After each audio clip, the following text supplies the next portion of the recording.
dalam sekolah minggu kita saat ini, saya yakin adik-adik semua dalam keadaan sehat, kuat, dan selalu bersuka cita. Nah adik-adik, pada saat ini kita mau memuji Tuhan, kita mau beribadah kepada Tuhan. Untuk itu, kita mau menyerahkan ibadah kita ini kepada Tuhan melalui doa. Lipat tangannya, tutup matanya, kita berdoa. Bapa yang baik, Bapa yang mengasihi kami bersyukur Tuhan, kami berterima kasih buat kesehatan, buat kekuatan yang selalu Engkau berikan kepada kami, sehingga pada saat ini Tuhan kami boleh bertemu kembali Tuhan untuk mau memuji, memuliakan nama-Mu. Bapa dalam surga, kami menyerahkan Tuhan ibadah kami pada saat ini, kiranya Engkau yang menyertai ibadah kami ini Tuhan, sehingga boleh selesai Tuhan dan kami boleh memuji dan memuliakan nama-Mu. Bapa dalam surga, ini doa kami Tuhan, kami naikkan melalui anak-Mu Yesus Kristus, kami berdoa dan mengucap syukur, haleluya, amin. Nah adik-adik, saat ini kita mau memuji Tuhan, kita mau memuliakan nama Tuhan. Mari kita menyanyikan pujian bersama-sama. Selamat pagi Bapa, selamat pagi Yesus.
Nah adik-adik, saya yakin dan percaya bahwa adik-adik semua masih semangat untuk memuji Tuhan. Nah adik-adik, kita mau terus memuji Tuhan, kita mau katakan, dengar Dia panggil nama saya.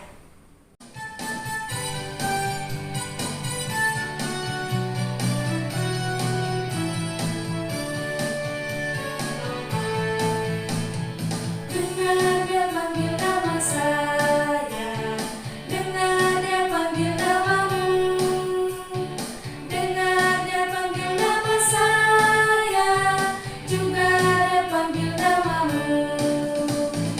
Dengar Dia panggil nama saya, dengar Dia panggil nama-Mu, dengar Dia panggil nama saya, juga Dia panggil nama-Mu. Ku jawab ya, ya, ya. Ku jawab ya, ya, ya. Ku jawab ya Tuhan, ku jawab ya Tuhan.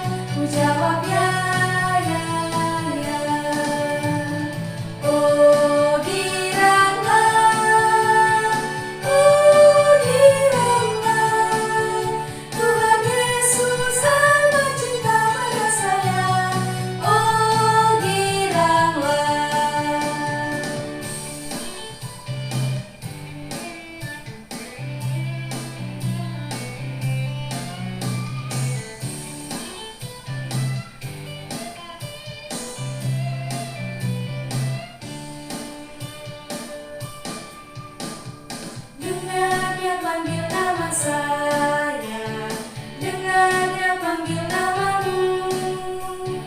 Dengar dia panggil nama saya, juga dia panggil namamu.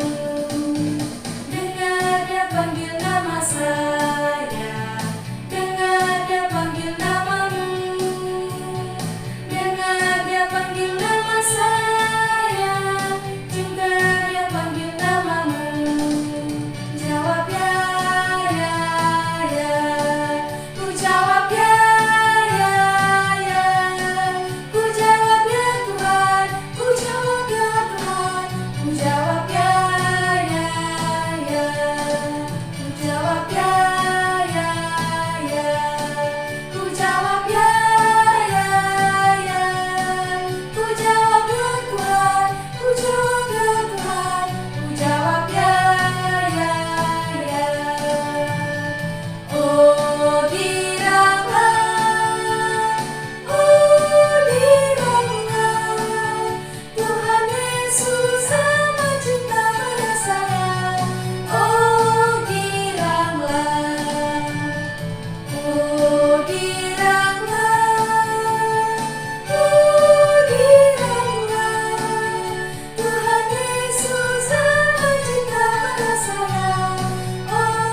Selamat pagi anak-anak asuhan dan Indria.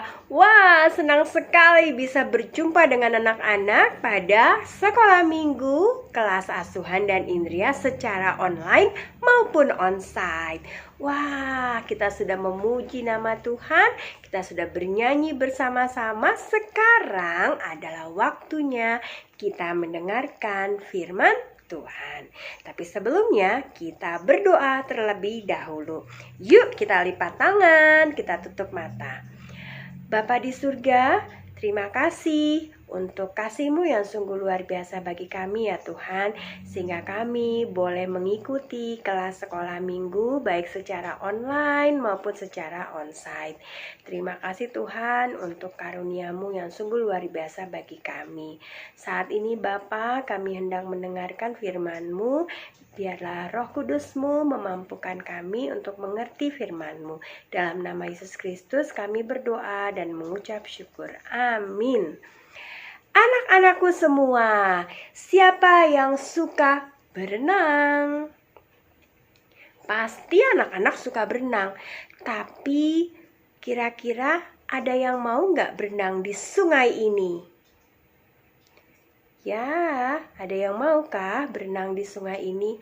Airnya tidak jernih, airnya kotor, berlumpur. Wah, belum tentu ada yang mau ya. Ini namanya Sungai Yordan. Nah, anak-anakku, hari ini Ibu mau mengajak anak-anak untuk belajar dari seorang perempuan muda yang pekerjaannya adalah asisten rumah tangga atau pelayan. Ya, anak perempuan ini dia sangat taat kepada Allah. Walaupun dia bekerja sebagai pelayan, tetapi dia tetap berdoa kepada Allah. Dan kita juga akan melihat bagaimana Allah menggunakan Sungai Yordan yang berlumpur ini untuk menunjukkan kuasa Allah dan mengajarkan kebenaran. Yuk kita simak ceritanya. Cerita kita ambil dari kitab Raja-Raja, yaitu 2 Raja-Raja pasal 5 ayat 1 hingga 19. Anak-anak nanti bisa baca bersama dengan mama papa di rumah ya. Nah, pada cerita Alkitab kali ini ada seorang panglima yang sangat luar biasa. Dia adalah seorang panglima dari pasukan tentara Syria. Namanya adalah Panglima Naaman. Ia seorang panglima tentara yang cerdas dan berani. Dia juga disukai banyak orang. Tetapi Panglima Naaman ini selalu bersedih. Kenapa dia bersedih? Karena dia menderita penyakit kulit yang disebut kusta. Sehingga Panglima Naaman ini tidak semangat. Dia merasa tidak berdaya. Pada zaman itu tidak ada seorang pun yang dapat menyembuhkan penyakit itu. Panglima Naaman sangat bersedih. Tetapi istri Panglima Naaman mempunyai seorang pelayan perempuan dari bangsa Israel. Dan pelayan itu merupakan tawanan perang dan bekerja pada istri Panglima Naaman. Dan pelayan perempuan itu mengatakan kepada istri Panglima bahwa ada orang yang bisa menyembuhkan Panglima Naaman. Ada hamba Allah, yaitu Nabi Elisa, yang dapat menyembuhkan Panglima Naaman. Wah, istri Panglima Naaman begitu senang. Lalu istri Panglima memberitahukannya kepada Panglima Naaman. Ketika Panglima Naaman mendengar berita itu, Panglima begitu senang. Dan Panglima pun menghadap Raja Syria lalu berkata, ada seorang nabi yang bernama Nabi Elisa yang mampu menyembuhkan penyakitku. Lalu kata Raja Syria, tentu saja engkau dapat pergi ke tempat Nabi Elisa. Dan Raja Syria pun bersedia menuliskan surat kepada Raja Israel. Dan ketika itu juga Panglima Naaman berangkat menuju Nabi Elisa. Pada saat itu ia bertemu dengan Raja Israel dan memberikan surat kepada Raja Israel dari Raja Syria. Nabi Elisa yang mendengar berita itu pun berkata kepada Raja Israel untuk mengirimkan Panglima Naaman kepadanya. Dan Panglima Naaman pun tiba di rumah Nabi Elisa. Ketika Panglima Naaman tiba di rumah Nabi Elisa tidak keluar dari rumahnya anak-anak. Nabi Elisa hanya diam di dalam rumah. Tetapi yang keluar adalah pelayan Nabi Elisa. Dan pelayan itu pun berkata kepada Panglima Naaman.